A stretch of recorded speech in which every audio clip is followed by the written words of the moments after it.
بەڕێزان دووبارە سڵاوتان لێبێت بەردەوامین بۆ درێژەدان بە گفتوگۆ لەسەر تەورەکان. دکتۆر بەر لە ناوبڕەکە من پرسیاری هەڵوێستی ئێوەم کرد لە هەرسی شۆڕشی ئەیلولی 75 لە زەمان حکوم عەبدولکەریم قاسم بە چەک مەسائل هەڵ بکرێ. بەڵێ گوشارمان لە دەرەوە و لە ناو واخستە سەر حکوم عەبدولکەریم قاسم کە ڕێگای چارەسەرکردن ئەو کێشەیە لەگەڵ کوردەکانە بە ڕێگای کاشتیانە بیکە. بەڵێ ئەوە بوو کە لە بەغا 20,000 ئیمزامان کۆ کردەوە لە یاداشتێکا دامان عەبدولکەریم قاسم کە بۆ شەڕ بێسێنێت و لە ڕێگایەک ئاشتیانە ئەم قەزێک بکات. گەلێک هینیش کرا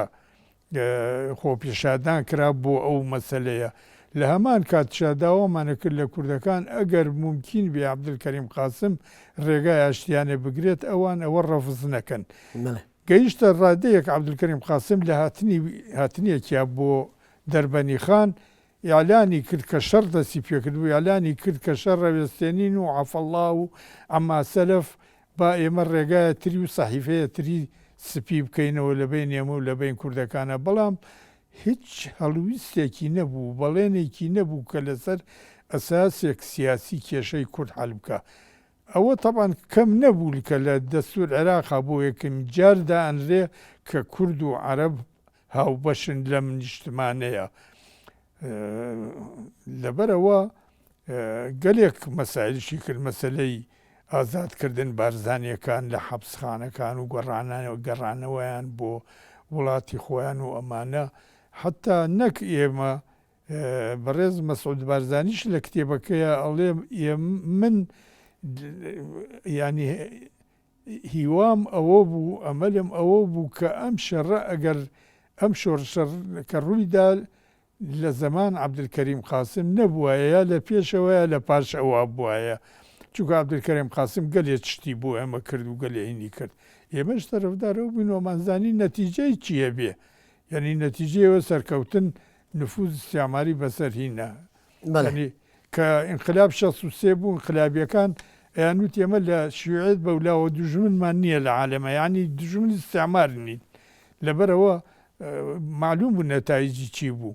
کە هاتنشە سەر حکوم. ئەوجا کە باسیەکان سووریەش بەشداریان کرد لە لێدان کوردەکانە کە لیوایەک بە قیادەی فەهد شاعیر لە فیشخابور پەڕینەوە هاتنە کوردستان و شەڕیان کرد لە زت کوردەکانە. ئێمە لەو هی نەبووین کە نەبێ لە ئان وەختشا کە شەڕ دەستی پێکرد و کە شۆڕش هەڵگیرسا خۆیمە لەوە نەبووین کە حکوومەت عەبدولکەریم قاسم پشتگیری بکەین بۆ لێدان کوردەکان و بۆ پاشێلکردن مافیان. داوامانە کرد لە هەموو عالەمە گوشار بخەنە سەر عەبدولکەریم قاسم بۆ ئەوەی ئامانجەکان کوردەکان کە ڕەوایە جێبەجێ بکرێ. هەتا لەوە مزەکەرەیەک حزب شیوعیە بۆ ئەحزاب شیوعی لە هەموو عالەمە داوا کات پشتگیری داوای کوردەکان بکات بۆ ئەوەی عەبدولکەریم قاسم شەڕ بێستێنێت و مافی ڕەوایان جێبەجێ بکە.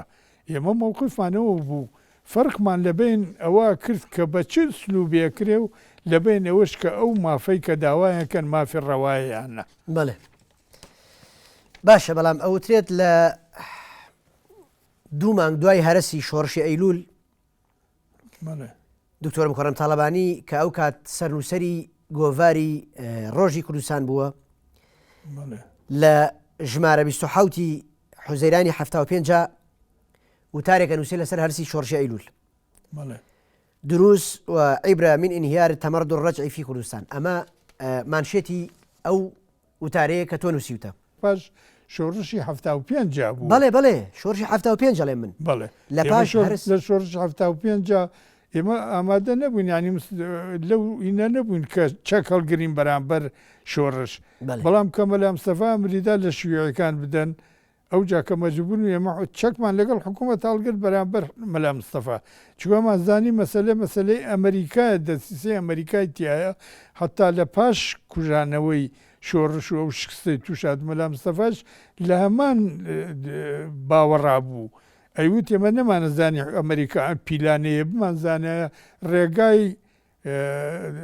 ڕێکەوتنمان لەگەڵ حکوومەت ئاگر نەک ئەم ڕێگایە ئەمەش لەوی نەبوو لەو باوەڕای بوون کە مەسەلە شەڕ دەستی پێکرد و یەخەی شیوەکانی گرت شیوەکان بۆ پاراستن خۆیان دەستیاندایە چەک ئەوانیش دیفاعاندەوە حەق خۆیان کرد ئەو جاکە کە ئێمەش کەمان نووسی ئەمە حرەکەتێک استعماری و ئەمانەیە بەڕاستی حرەکەی استعماری بوو مەلا مستەفا خۆی بدانی بەوەیانە ئەمریکا دەستی سێتیا بوو ئەمریکا یارمەتیەدا ئەمریکا لە ڕێگای شاوە یارمەتی دارایی و یارمەتی چەک و ئەمانەیە نرد بۆ شۆڕش هیچ بەڵێنێکیش نەبوو لە ئەمریکاوە چی بک بۆ کورد لەبەرەوە من ئەگەرەوەم نووسی و ئەمە لە دوای شۆڕشی ئەیلول نییە ئەمە لە دوای شۆڕشی 75 هەڵوێستی ئێوە لە هەرسی 75 بەم شێوەیە بووە بەڵێ ئەوەتانێتەوە ڕاستە بەو شێوە بوو کێمە تەرافدارەوە نەبووین یعنی تەرفدارەوە نەبووین کەم شۆڕشە بەو شەکلە بێ بەڵام وەکوڵێم ئێمە لە پێش شۆڕش بە تقریبا هەفتەیە دەڕۆژ چوونە لای مەلا مستەفا محاولەمان کرد یەقناعی بکەین کە نەخلی سکێتە ئەو پیلانەی کە ئەمریکا دایناوە بە نسبەت عێراقەوە بەڵام مەلا مستەفا سوور بوو لەسەر ئەوە مەلا مستەفاش لەلایەکەوە وەکوڵێت حەقدار بوو کە چەند جارێک محاولەی کوشتنیان کرد لەگەلێت شتا مەشاکیلیان بۆی دروستەکردینیان نەکرد بەڵام لەو ڕێگاوە کە ڕێگای گرت شۆڕشی 75 ئەو ڕێگایە ڕێگایەک مەزمون نەبوو بۆ جێبەجێکردن ئامانجەکان پارتی و ئامانج کوردەکان لەبەرەوە ئێمە وەکوڵێت ئەمە شتێک مەبدەیە بە نسبەت شوێعەکانەوە حرەکەتێک نەتەوەیی بۆ مافی نەتەوەیی ئەگەر دژی استعمار نەبێ بۆ بەهێزکردن نفوز استعماری بێ بە هیچ کولوجێ شیوعەکانەوە تەیید ناکەن تەیید مافی نەتەوەیەکەن بەڵام دژی استعمار نەک بۆ مەسلحەت استعمار باشە دەوترێ کورد و شۆڕشەکەی لە مێژووە دوو هەلی گەورە و زێڕینی مێژوویان لە دەستداوە دوو هەلی مێژوویی کە بۆ کورد هاتێت پێشەوە کورد لە دەستیاوە کە ئەوانیش شۆڕشی گەلانی ئێران و جەنگی عێراق ئێران بوو بە بڕای تۆ کورد بۆچی نەیتوانی ئەم دوو هەلە مێژوویە بقۆزێتەوە ینی کورد دایمە لە هەموو شۆڕشەکانی و لە هەموو ڕاپەڕینەکانی وا نەبێ پشتی نە بە ئێران و نە بە یەکێتر بەستا بێت بەڵام ئەویست سوود لەوە وەرگێت ئەو دوژمنایەتیە ئەو ناکۆکیە لەبێن ئەو حکوومەتانەیە هەیە کە هەمان کێشەی کوردیان تایە سوود لەوە وەربگرێ بتوانێت بۆ خۆی بەکاری بێنێ بەڵام سەڤایی وەختێ پشتی بە ئێران نابەست حتا لە ساڵ 75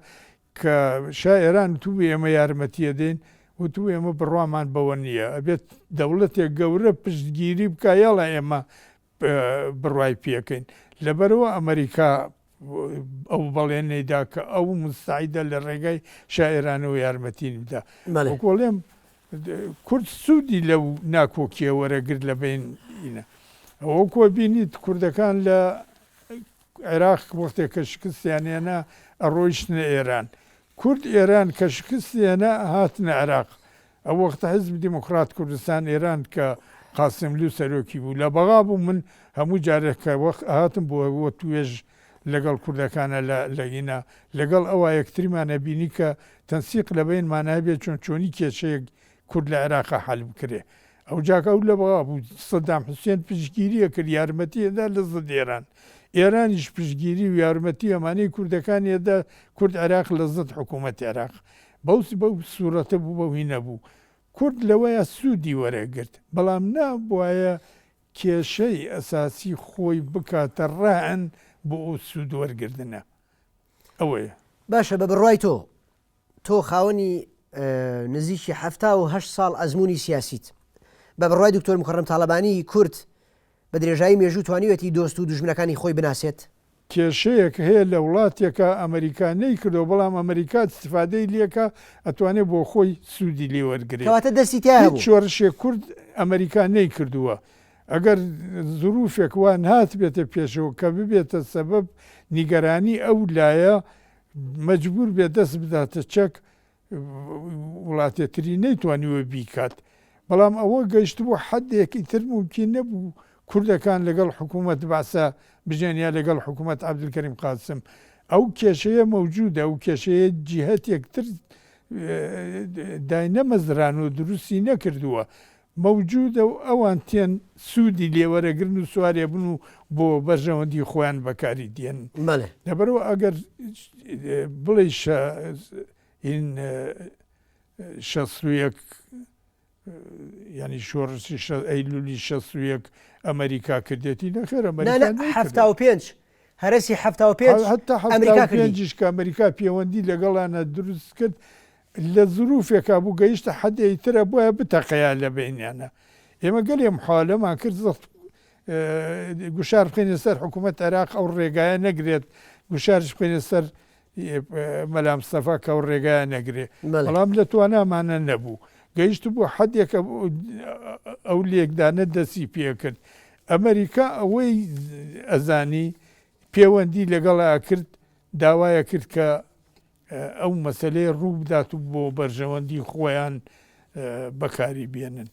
لەبەرەوە هیچ کێشەیەک هیچ چینێک ئینسان نابێ بڵێ ئەم کێشەیە فڵان دروستی کرد نەخێر دروستە بێت زروف مەوزوعی ئەو وڵاتە ئەوە دروستەکە دوژمنێک ئەتوانێت لە بارودۆخێک تایبەتە ئەو سوودی بۆ خۆی وەربگرێت و استفادەی لێ بکە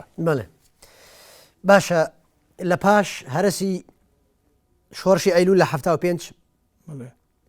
لە 76 شۆڕشی نوێی هەڵگیرسایەوە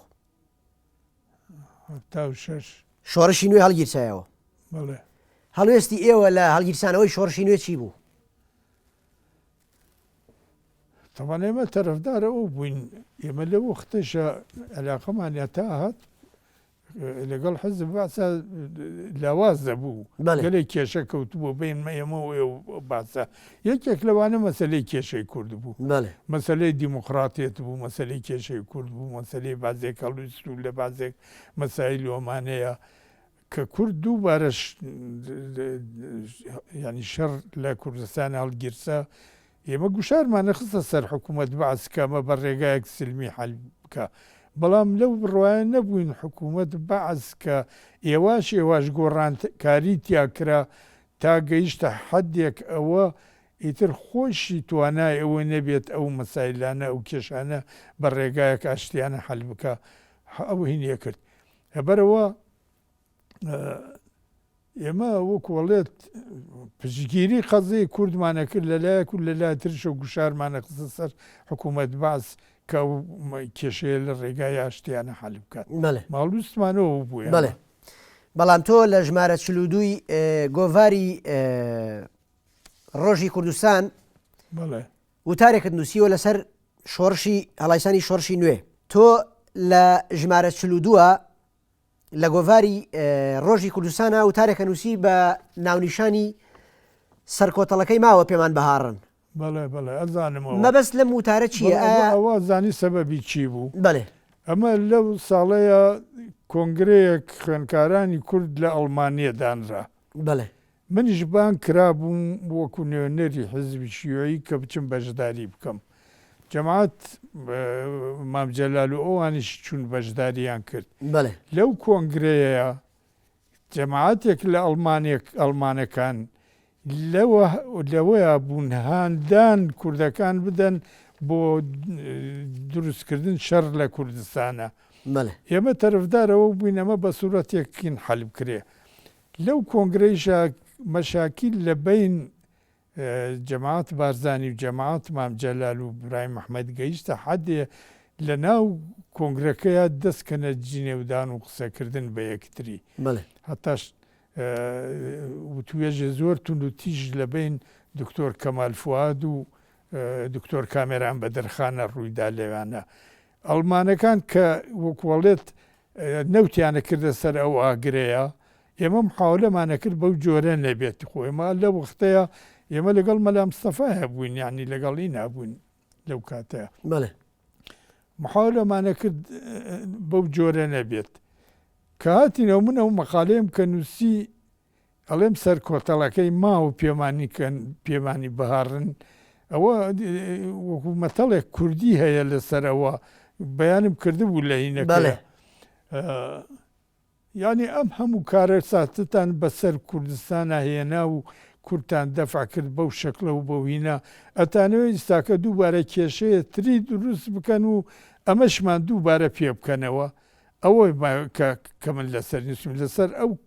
کۆنگرەی خوێنکارانە بوو کە لە ئەڵمانی ڕوویدا و منیش بەشداریم تیا کرد ئێمە وەکو جهتێک کۆڵێ محایت بەشداریمان تیا کرد بەڵام کێشەی گەورە لەبین هەردوو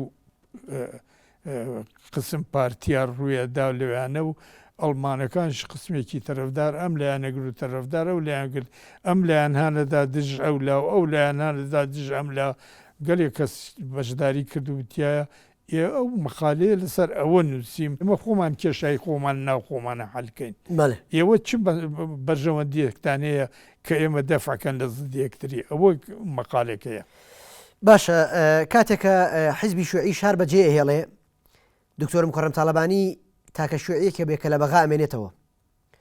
تۆ بۆچی لە بەغا مایتەوە چۆن دەستگیر نەکرای کاتێکە شوعیەکان شاریان بەجێهێشت لەو وەختە حزب شیوعی بەغای بەجێهێشت حزب داوای لە من کرد لە حکوومەتا بمێنمەوە سەبەبشی ئەوە بوو کە وەکوڵێ ببمە ستارێک بۆ ئەوەی زۆرترین کەوادر و سەرکردەکان حزب ڕزگار ببن بچنە دەرەوەی عێراق ئینسان بۆ ئەمانە چوو بۆ حەقیش بڵێت گروپەکان و تەنزیماتەکان فەلەستینیەکان دەورێک گەورەیان نەبوو بۆ ڕزگارکردن گەلێک لە ئینەکان لە سەرکردەکان حزب شیوعی و دەرباسکردنیان بۆ دەرەوە داوایان کرد لە من مێنمەوە لەو فترەیە سەدام حوسێن داوای کرد لەگەڵ منادا بنیشێ دوو دانیشتن دوور و درێژ لە بین من و لە بین سەدام حوسێنە ڕوویدا لەو دانیشتانە سەدام ئەوەین کردوتی منیان اختیار کرد لەگەڵ تووادا بنیشم بۆ چونکە زانن قسەی من چەند بایاخی هەیە لە ناو حزب باسا کە قسەیەکم و بەڵێنێکمدا تەنفیز دەکرێ تویان اختیار کرد چونکە زانین نەترس و بە سەراحەت ڕێی خۆت عەرزەکەی ئێمە بزەبت ئەزانین ئێوە چیتانەوێت ڕوتوش و ئەمانە و لەژێر پەردەوە قسە ناکەی بە سەراحەت قسەکەی دوور و درێژینمان کردە وتی ئێمە گەیشتونتە ئەو قەنەعەتە ئەگەر لەسەر ئەم ڕێگایە بڕۆین حتممە لە یەکجیابینەوە ئەمە نە لە مەسلحەت ئێمەیە نە لە مەسلحەت حزب شیوعیە ئەگەر ممکن بێ ئیعادەوی پەیوەندی بکەینەوە وەکو جاران لەگەڵ یەکترە ئەمە لە مەسلحەت هەردوو لایە ئەتر گەلێک وە توێژ کرا لە بەینا و گەلێک تقریبەن هەرجاری 2 ساعت ئێمە دانیشتین باسەوە ماگرگەیشتینە نەتیجەیەک کە ممکنە ئیعادەی پەیوەندی بکرێت وتم گەلێک مەشاکیل هەیە ئەبێت حەل بکرێت بە سەتان شیوعی ساکە گیراون لە گرتوخانەکان و لە حەبسخانەکان ئەوهای کرد تەلەفۆنەکە هێڵگرت بۆ مدیر ئەمن عاموتی فازل بەڕاک بوو وتی فازل ئەوەی مرۆ پێنجشەمەیە تاکو ڕۆژ شەمە یەک شیوعیەک لە هیچ حەبسخانەیەک و گرتوخانەیەک عێراقا نامێنێ وتی پێم وتی ئەگەر بینیت بیست یەکێ ماوە بێ پێم بڵێ وتم ئەوانێ وا مولاحەقا کرێن و ڕایان کردووە تەلەفۆنی هەڵگرت وتی لەم دەقیقەوە مولاحەقە هیچ شیوعیەک ناکرێت لە عێراقا تەلەفۆنی دانە وتم ئەی تەلەبەکان کە دراستیان بەجێهێشت و ڕۆیشتن وتی ئەعتیباری یەکەین بە سەنەی یاعتیباری ناکەین بە سەنەی ڕوسوب ئێمە مەشاکیلانە حەلەکەین ئیتر گەیشتنە قەنەعاتێکەوە ممکنە ئیعادەی عێلاقات بکرێتەوە من ڕۆیشتم بۆ مۆسکۆ داوام کردوتمە بێ بچم برا هەوڕێیانم ببینم لەوێ چوومە مۆسکۆ لەگەڵ مەکتەب سیاسیە کۆبوومەوە لەوانە قەزێکەکەی ئەوەی کە ڕوویدا لەبین من و سەدام حوسێنە و توێژانم بۆیان نین کرد ئەوانیش گەیشتنە قەنەعاتێکە وتیان ئەگەر مکەڕەم تاڵەبانی و سەدام حوسێن هەردووکیان لەو قەنەعاتە بن کە ممکنە مەسەلەی مەشاکیل لەبین ئێمە و باسە حەل بکرێ ئێمە تەخویلیانەکەن کە لەو ڕێگایەوە ڕێگایەک بدۆزنەوە بۆ حەلە و مشکلەیە بەڵام کە گەڕامەوە مساعدە بکە گەڕامەوە دوو ڕوویدا بووە سەبەب ئەوەی کە ئەوە تێک بچێ من لەوە بوو 4 نقطەیان بۆم دانابوو کە بێم عەرسەدامی بکەم لەوە پێش ئەوان نامەیەک تونوتیژیان بۆ حزب شیوعی ناردبوو حزب شیوعیش جووەلامیدا بووە لە پێش ئەوەی کە من بچمە مۆسکۆ لە ڕێگایەترەوە لە پێش ئەوەی من سەدام ببینم لە هاتنەوەما ئەو نامەیان ناردبوو بۆ سەدام وای زانی بوو ئەمە هەڵویست حیزبە لە پاش ئەوەی کە من ئەوانم بینیوە ئەوە یەکێ بوو لەوانە یەکێکیش لەوە خۆیە کە ئەحزاب شیوعی عەرەبی یەکیان کرده بوو انتقادێتون و تژ مووقف حزب باسییان کردبوو بەرامبەر حزب شیوعی عێراقی لەو وەختەیە لە جەریدەی تەریق الشعب لە بەغا نەشر کرا ئەوانش تەریق شعبیان سەد کرد ئیتر گەیشتەوەی کە ئیتر من و سەدام یەکتری نەبینین وای زانیەوە ئەو مووقفەیەکەین بەڵام ئەوترێ کاتێک تۆ لە گفتوگووا بووی لەگەڵ سەدام بەڵێ عزیز محەممەد سکرتێری حزبی شوێعی قسەی بە حزبی بەعزوتووە بەڵێ ئاخرنیان نەزانی کە من لەگەڵ سەدامە دانیشتوم چۆن لە خارج بوون من لەگەڵ سەدامە دانیشتم ئەوان پێیان نازانی یعنی تۆ بەبێ ئاگاداری حیزب ئەمەد کردو نەخێر ناگو ئەوان لە دەرەوە بوون منش ساڵم لەگەڵ یەکێترا نەبوو لێنەوە لەو هێشتا بازێ قیادی حزب باسما بووە بەڵام کە منی بان کرد دانیشت توێژمان کرد منیش نەم ئەمەم بەمان نەوت کە لە باغا بوون هێشتا مابوونەوە چونکەمانە نیانەتوانی بڕیارێک بدەن ئەکسەر مەکتەب سیاسی و سکرتێر حزب شیوعی لە دەرەوە بوون چوون بۆ دەرەوە داوام کرد لە سەدام کە ڕێگام بدا بچمە دەرەوە چوون بۆ دەرەوە لەگەڵیانە دانیشتم ئەو قەزایانم کە عەرزیان کرد کە بەم شکلە و توێژە لە بین من و سەدامە کراوە بە شتێ باشیان زانی لەو ناحێەوە بە شتێ باشیان زانی وتیان مەخاترێ زۆر گەورە بەسەر عێراق و بەسەر منتیقەکەیە هەیە ئێمە محاولە بکەین ئەوە سەر نەگرێت بۆ سەرنەگردن ئەوە ئەگەر مەمکین هەبێت ئێمە دووبارە پەیوەندی لەگەڵ یەکترا بکەین و علاقاتمان وەکو جاران بێتەوە ئەمە شتێک باشە بۆ تەبارە ئەمە شتێ مەبدەیە بە نسبەت حزب شیوعی ئەگەر دژی مشکلەیەک ئاوهانە بۆ یەک ڕۆژ لەگەڵ یەک کەسە ممکن بێت تەعاون بکەن ڕەدی ناداتەوە ئەی کات و هینیەکە لەسەر ئەوە ساسە کرا باشە ساڵی 1970 ئیدی تۆ ئیستیقالەت کرد لە وەزارەت بەڵێ بۆچی دەست لە کارکێشایەوە ئەوترێ ئەو کاتێک کە ئیستیقالە ئەەکەی ئەبوو هەیسەم واتە ئەحمەد حەسەن بەکر بە تەلەفۆن داوای تۆ ئەکا و ئیستیقالەکە قبوڵ ناکە بۆچی دەست لە کارکێشایەوە من کە ئیستیقالەم کردی تر دەوام نەکرد لە وزارەت بۆچی هینم کرد حزب داوای لێم کرد کە ئیستیقالە بکەم ئیستیقالەم کرد بەڵێ یعنی گەیشتە و دەرەجێ ئەوان تەریق شعبیان سەد کرد و عەبدەڕەزاق سافی کە لێرانە بوو ئەندام مەکتەب سیاسی بوو توانی دەرباز بێت لە دەستیان ڕاکات من ئیستیقالەم کرد بەڵێ ئەحمەد حەسەن بەکر لە پاش ئەو توێژەی لەبین من و سەداما بوو هەردووکیان لەو باوەڕێیا بوون کە ئیستیقالەکەم قبوڵ نەکەن و محاولە بکەن ڕێگایەکتر بدۆزنەوە بۆ چارەسەرکردن ئەو کێشەیە لەبین هەردوو حیزبە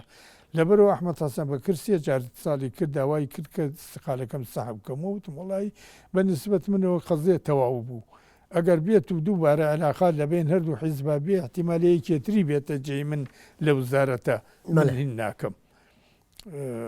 وتی من قبولی ناکەم وتم عەرز مەجلیس قیادەی سەورە بکە بە ئەوان بڕیار بدەنەکە تو قبولی ناکەی ئیتر عەرز مەجلیس قیادەی سەورەی کرد مانگێکی پێچوو من لە ماڵا بووم دەوامم نەکرد مانگێکی پێچوو یاڵا قبولیان کرد ئیتر من مامەوە لە بەغا لە ئین زۆر باشە دکتۆر کاتی بەرنامەکە کۆتایی هات ئەڵخەی چوارەمی دیدارەکە بە کۆتا گەشت هەوڵین لە ئەڵخەی پێنجەمە درێژە بە گفتوگەکان بین بینەرانی ئازیز ئەڵخەی چوارەمی دیدارەکەشمان لەگەڵ دکتۆر مکەڕەم کۆتایی هات تا ئەڵخەی پێنجەم و تەواوکردنی تەوەرەکان بەخواتان ئەسپێرین خواتان لەگەڵ زۆر سوپاس دکتۆر جان.